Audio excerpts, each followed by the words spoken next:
So, inflection point. No, inflection point. Getting the inflection point, yung part ng minima tsaka maxima. So, bukas na yung minima tsaka maxima, inflection point muna. Tsaka, babalikan natin yung factoring. Meron tayong further examples ng factoring later on. But ito muna, inflection point.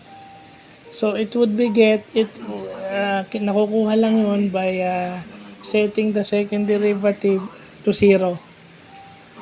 Yung concavity is pag positive, upward, kapag negative, downward.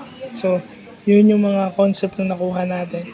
Pero, hindi ko na iaano yung graph kasi mahina ako sa graph. Ito yung importanteng kinukuha kasi yun yung importante. Yung graph is just second. Ito yung importante.